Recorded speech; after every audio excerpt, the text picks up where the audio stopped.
Okay, so here's the deal. Christmas is right around the corner, and those that are trying to shop for their children, their friends, family members that love Rubik's Cube stuff and puzzles, it's really tricky to shop for.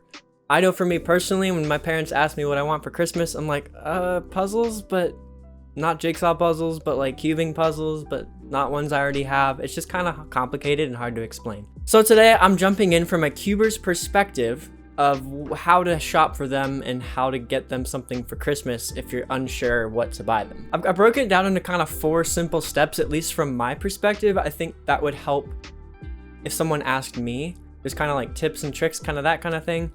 So hopefully this helps you all, and if you have more questions that I don't cover in this video, leave them in the comments and maybe other cubers in this community can help each other out too. So tip number 1, try to stay away from normal small shaped cubes, specifically 3x3s or 2x2s for example.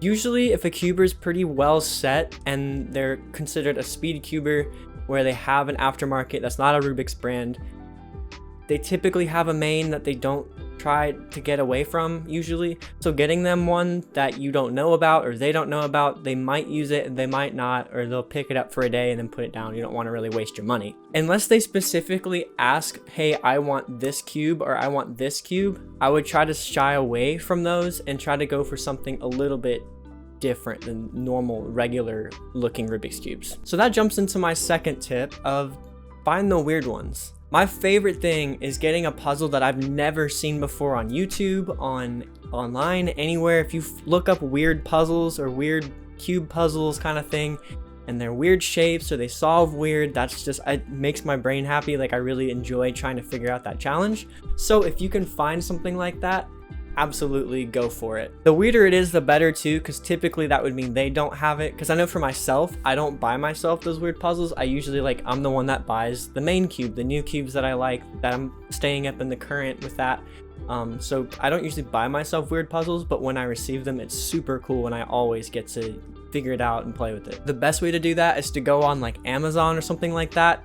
And to just look up weird cubes and then not necessarily buy from Amazon, but then once you get a name of a puzzle, you can look on more of a cubing website like Speed Cube Shop or the Cubicle or anything like that. And I'm not sponsored, just throwing that out there. Moving on to tip number 3, something you can do that most people seem to neglect is just simply ask the person you're getting a gift for. You would much rather take the time and say, hey, I want to support you. I know you like this hobby. What can I do to help you with that hobby? Instead of just being like, here's a Rubik's brand 3x3, and they're like, oh, thanks, love it, and then they just don't ever use it.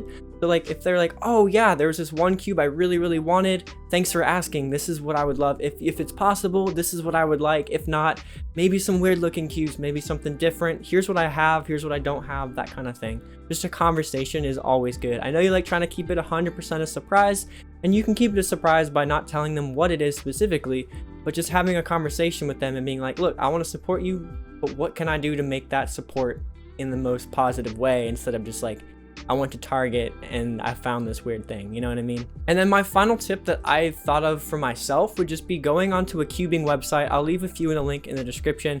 The Cubicle is a big one, Speed Cube Shop, all those kind of places like that. And if you guys have other ones that you like, just leave them in the comments. I'm sure there's more that I've missed here. But what you can do is just go to the new release tab, and they usually have a ton of cubes. And typically they're going to be using their speed cubes, especially on the cubing websites, such as 3x3s, 2x2s, things like that that are in the official competition events. But sometimes they surprise you. They have Christmas themed cubes, they have Halloween, they have different things for the season. So if you look on their seasonal or you look in their featured, there could be some new cubes that I've never seen before, or the person you're shopping for may not have seen either. Also, before we go, I thought of another one while I was talking about this last one, about looking on the more featured areas of the official cubing stores, is to see if they have any that aren't a part of official WCA regulation already.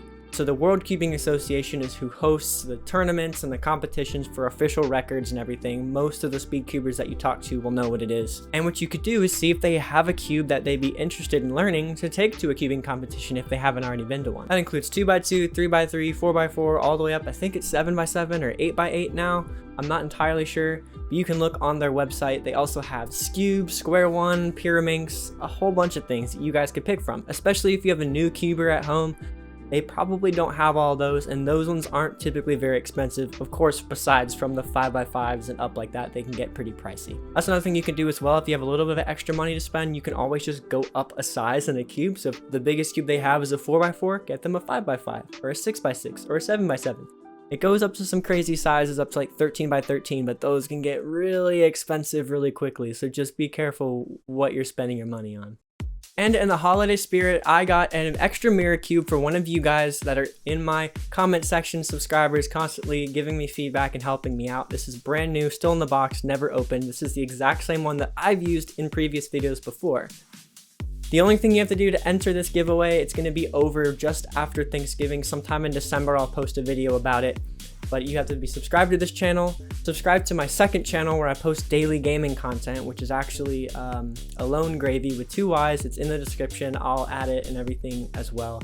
Make sure you subscribe to both channels and leave a comment on this video telling me something that you liked, some cube that you wish you had, and then I'll pick a winner for that giveaway here shortly. Okay, I know it was a quick one, but I hope you guys enjoy.